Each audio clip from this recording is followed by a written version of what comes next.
Yeah, it's a book that I read in 2009, and stayed with me for a long time. It is a story of a woman who was trapped into being a sex worker, and then how she fought.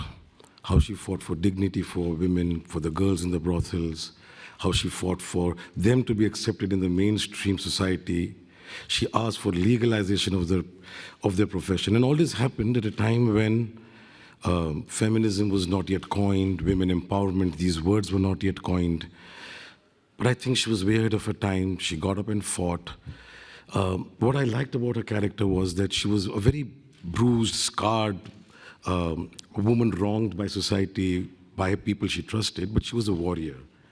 So she got up and fought for everything that she believed that they rightly deserved, in spite of being in the profession. Like, you are a journalist or a teacher, she said, I'm a sex worker and you need to respect me for it. And you cannot take me for granted for what I'm doing. So I thought that courage with which she fought, a ferocious warrior that she was, that's what inspired me to make the film.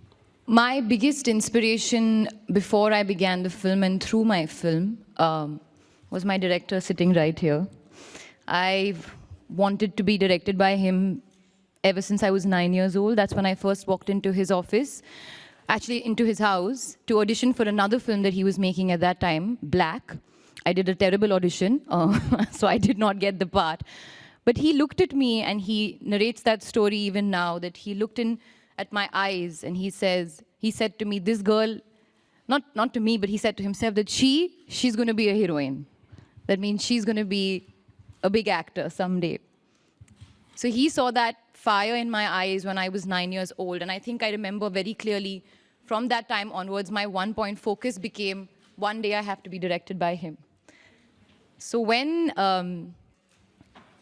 I heard the narration of Gangubai,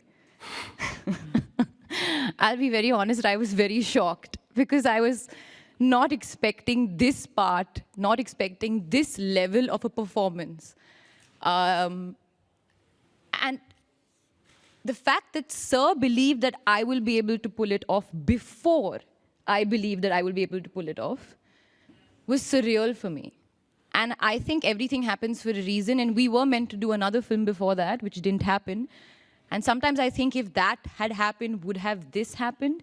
Because the experience I got whilst being directed by him in and as Gangubai Kathiawadi was an experience I think I will cherish for all my lifetimes put together. The first time she heard the narration, she has taken a bag and run out of my office, literally. And she was wondering what on earth had hit her and what kind of role have I offered to her. She's run away. And then I told my CEO, Prerna, I said, I think we have to look out for another actor because this is, well, I want her to play it.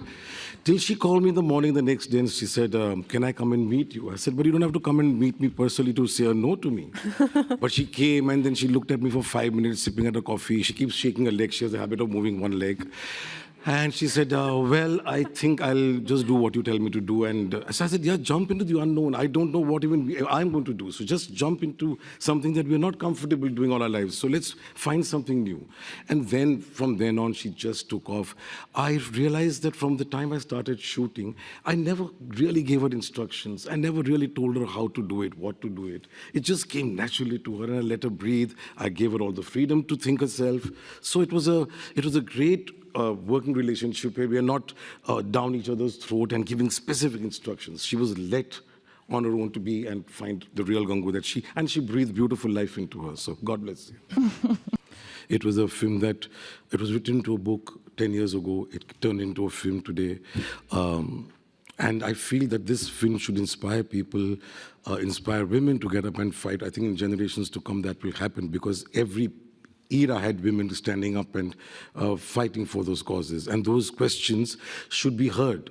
Nobody should tell you, you can't ask us this question. No authority can tell you, you cannot ask for what is your basic right.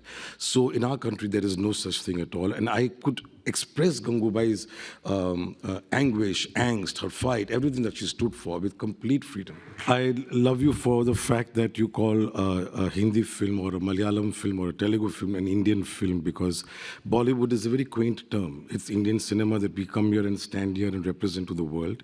And Indian cinema has got so many languages. It's the world of its, on its own. So yes, to just call it Bollywood would be wrong. And I appreciate the fact that you have recognized the fact that it's more Indian cinema that we talk about.